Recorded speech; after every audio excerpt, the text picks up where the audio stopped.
I'm a high school dropout who makes over $300,000 a year with a 9 to 5 job, an Amazon business, a business funding business, and a personal credit repair business, where I started from zero so many times to try to make more money and enjoy life. I've learned that successful people weren't really smarter than me or lucky. They typically owned a business that provided services or goods to someone who needed it and were willing to pay for it. I needed to figure out what I could offer to have the same success. I'll go over my story of how I got to this point today and sharing my wins and my losses. Know that I'm not special, I'm not better than anyone else. I just learn from my lessons, pivot, and keep failing forward to success. At 17, I dropped out of high school. Not only once, but I did it twice because I went back the next year because I thought I could really get my degree and my high school degree. And the funny thing is I just didn't like being there anymore. I felt like it was a waste of my time. I wanted to make money. And I don't know, maybe it was a difficult part in my life at 17 years old. And so I decided to just start working. I started working at a fish market, cutting fish and selling to people. I would do all kinds of other businesses, mechanic.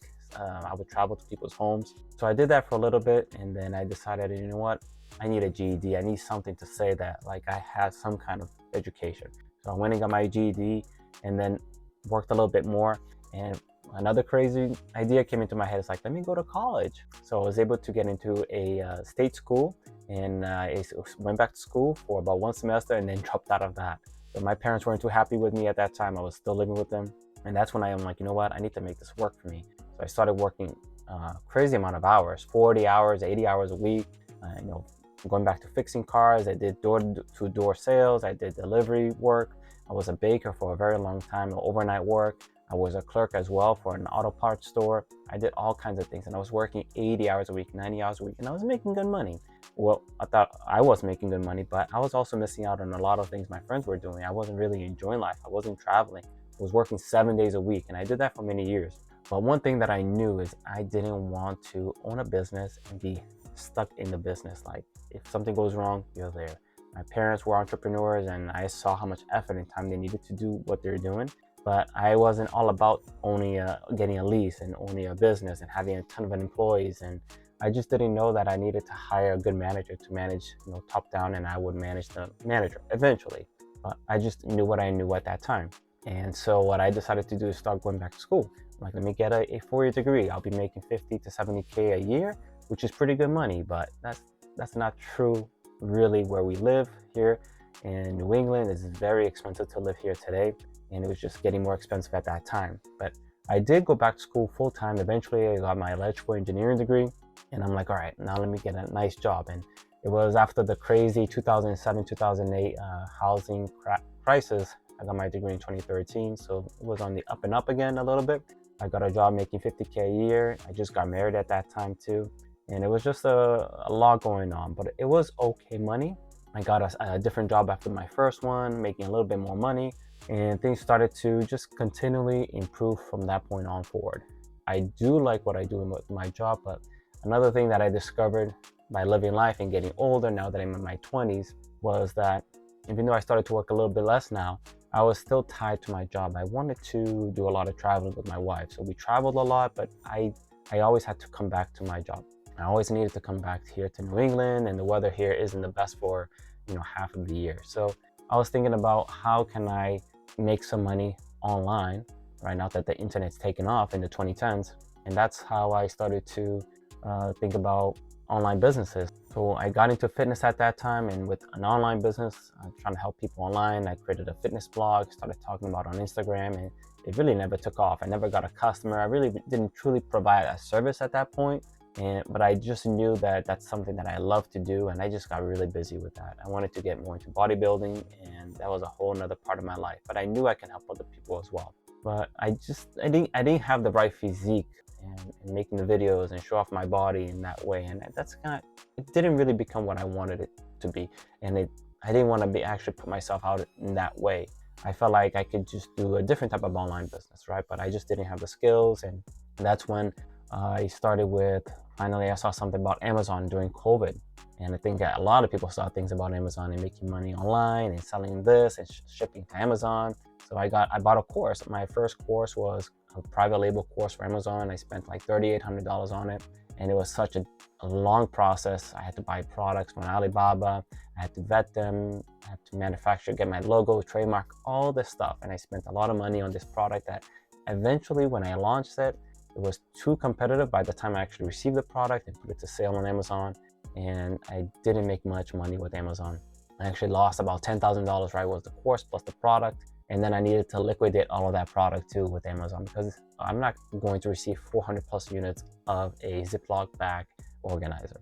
There was such a big learning curve too with repricing and pricing and keyword research and analytics within Amazon. It was my paying for software and all that. And I already learned so much about Amazon. And then I started seeing a video about online arbitrage and retail arbitrage, which I didn't know it was called that. And there was another course for like $500 from Miles and Warner. And so I bought that course. I'm like, might as well. My wife was supporting me the whole way. And since I already invested this much, when I spend a little bit more and learn something that I can buy today or this week, get it this week and resell it. That was the whole idea. So that's what I did. I got into it, got into the Discord group, started messaging people and going through the course itself. I bought the scale, I bought the tape gun and some other things, right? And I bought my first product, which was like a spray butter. That was the beginning of this whole next chapter of my life. Now, the beauty of this was you truly don't know 100% with confidence that something's gonna happen. You really need to put yourself into an uncomfortable position. You need to put yourself through this learning that you really don't know what's on the other side, right? And that's kind of true for any type of growth. You kind of have a fear, but you know that fear is a good sign that you haven't been there before. It doesn't mean you're gonna fail. It just means that you don't know what's truly gonna happen next. But you really gotta go through with it and get used to it. You know, when I first started doing OA, the first 3 months was like proving the concept, right? How much can I flip my money back? And within like a month, I was already getting paid. I was making a couple thousand. I was like, this is crazy. I'm actually making money with the private label just failed, $10,000. I'm like, let's see where this will go. And within like 3 or 4 months, I was over $10,000 a month in sales, which is amazing. And then I got more coaching at that time. And the beauty of coaching is, one, you have access to somebody that's where you want to go, right? So that's kind of like paying for a mentor. You want to take advice from somebody that is already ahead of you, maybe not too far ahead of you, far ahead that like, you know, seems attainable is the general idea, right? So I was talking to somebody that was already there. We got into the group. It was a school group, school.com. And, you know, I met a ton of other people that are in the same position as me. Some people are doing worse, you know, monthly revenue wise, and some people doing better. So I ended up, you know, clicking with some people, and that Q4 was amazing because after getting more access to capital, some business funding, business credit cards at 0%, which is another business that I opened because of this struggle, I was able to go make, I think that first year that I was making like $40,000, and the second Q4 was like almost $100,000. So there are people that have, you know, scaled faster than me, which is great, but I definitely scaled slower because I also have a 9 to 5. My risk, I wasn't willing to take some risks as some other people were, but it was still a very successful year. I had some brand directs, and with OA was very scalable. I eventually hired a VA to do some sourcing for me, some buying for me, and starting building those processes, right? So I can only do so much with my 9 to 5 this whole time. I was working crazy amount of hours, right? And then my daughter was born. So the beauty with OA was I kind of stumbled upon wholesale within Amazon. I'm like, let me just call these brands and buy more product that was already selling well. And that's what I did. I was maxing out basically what I was buying at that time, basically went to wholesale. And I opened like 2 or 3 accounts with brands, and I was buying tons of products. And some of them was international, so I was learning a lot about that, and currency exchanges and fees and all of that. So that was another process, but I learned some of that with private label as well. So that was a great experience to learn so much, because it made OA wholesale negotiating, it just kind of like got this snowball effect. You learned a little bit here, you learned a little bit there, and you just stumble forward, and you just kind of combine it all with sales and marketing and reaching out to people and negotiating. And I would buy books on this stuff too, but it just, you know, one thing leads to the next. So it was, now that it's 2023, 2022, started doing more wholesale, and with that, I started buying more, you know, $10,000 an order, $15,000, up to like $35,000 in one order. It was crazy. I couldn't believe that I was spending that much money on like 2 or 3 products, but that's how fast this business grew. So I finished 2023 with over $1 million in sales. 2024, there was the same thing. Now 2025, we're going to beat that by almost 2x, so over 2 million, while still having a 9 to 5. And I love the business because with wholesale and training my team, they do buying for me. They set up what we need to stay in stock. They do my reimbursements. They manage a lot of the email and a lot of things coming in, and they just do my reconciling for leakage. They do a lot of that. I still do a good amount of work like repricing, so I still work about 10 hours in the business per week, which is a lot less than I've put in the past. But over time, right, you know where you can delegate. You hire good employees. You train good employees. They train each other. They build systems for you as well, and you adjust as needed, right? Because Amazon is a very fast-changing environment, right? I didn't go into Walmart. Even though I have an account, there is TikTok Shop as well. And in those businesses, it's similar to Amazon. You really got to be on top of it. You really need to stay on top of the pricing, the rules, the changing, the how to ship things in, returns, and all that customer service. It gets a lot. So instead of doing more selling, I kind of maintain Amazon at a certain size now. You do want to keep increasing, but just not crazy amount, because Amazon with Section 3s and things like that, you really need to be careful who you buy from, where you buy, maintaining invoices, all of that in your systems, right? So there's a lot that goes into Amazon, and Walmart's not going to be the very big difference, because Walmart's going to be asking for the same things. They're going to have similar issues to Amazon. So, I didn't want to continue that way. But when I was trying to scale my wholesale business, I needed more capital, because even though I can grow my business by just reinvesting the profits, I did want to take some profits for me and just enjoy my life. Like, I have a car that I use for deliveries, and my Amazon business pays for that. It pays for certain networking trips, for example, and it pays some other things here in the house, like office expenses, right? So you do want to use some of the profits from the business for yourself. That's the whole point, to improve my life, improve your life. So what business funding is, if you're at $10,000 a month, $20,000 a month, and you just need more capital, it's a much better deal to use somebody else's money to make profits with that, to make more money, pay off the cost of that debt, right? Let's say it's a certain percentage. Let's say it's 10% debt, right? Credit card, that's 10% for the whole year. But if you can get 10, 20, 30, 40, $50,000, and within Amazon itself, in 3 months, you're going to get all of your money back with FBA, right? With a 20 to 30% ROI on that, you're basically going to pay the whole year of interest, or if there's a fee for business funding, you're going to pay that real fast in one flip within 3 months. And if you do FBM, it's even faster. So my train of thought of thinking is like, let me borrow some money. Yes, I'm going to pay a fee the first time, but then the rest of the year, I'm going to be making way more money than if I just invest in my profits again. And that's what I did. I got some funding, paid for that. And in 2023, when I put that funding in, I jumped from $30,000 a month to $80,000 a month in like a couple weeks, because my limiting factor was capital. It was not products.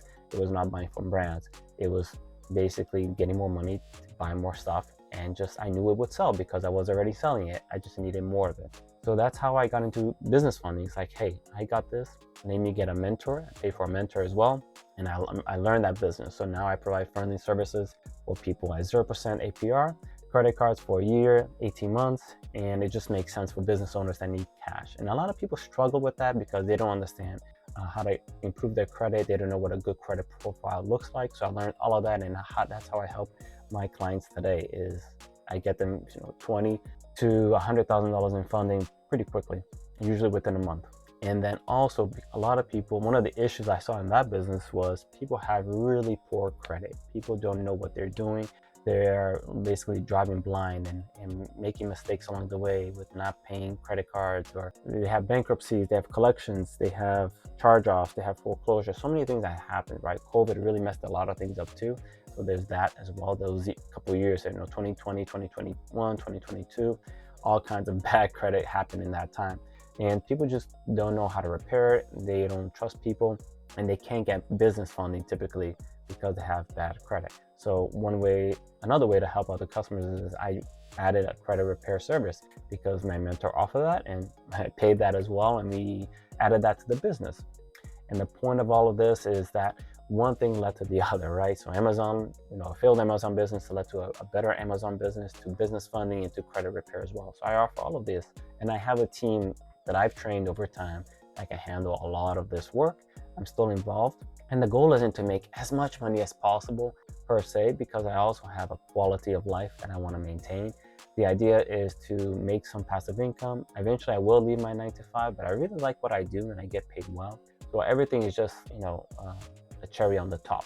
And the goal will be to eventually leave the 9 to 5 and have the location freedom, but also I know that I can control the amount of money coming into my hands, my businesses. I can control the amount of time that I want to work. It's not necessarily true passive income. It's really active, but it has a component of passiveness. It has a component of more control. Nobody's going to tell me how much money I'm going to earn this year. I'm going to make that choice myself by putting in more work, providing better services, getting more goods available to sell on Amazon or wherever else I want to add for my business. And the whole idea of where I started before to now is basically to earn more, but also that's changed over time. I've become a better businessman. I've become a father in the time. I'm married for over 10 years. There's a lot of work that's been in there as well by maturing. So it's been a great journey. I've done it my way. I failed so much along the way. I've started from zero so many times, but the whole idea is that you fail forward, you get better at things, you get up and you keep improving your life, you keep improving your family's life, and you basically have that vision. And you always need to maintain a vision in your head of where you want to go. How to get there may necessarily move around, but if you know what your final vision looks like my final vision right now is, living in a different state, working 20 hours a week, and making, about $1 million a year. It doesn't sound really crazy once you start breaking down the numbers, but the goal is to continuously improve, continuously refine, adjust as needed, build a great team, build a community, help others get to their success by offering services or just free information here, like on YouTube, sharing my story, and just letting people know that you are capable. You are very much have to put in the work, but you are capable and you can get to where you want to go. Thanks for listening. Subscribe here at the bottom. I appreciate the time you've had here and waited to listen to this whole story. It's been a crazy journey, so thank you very much. See you in the next video.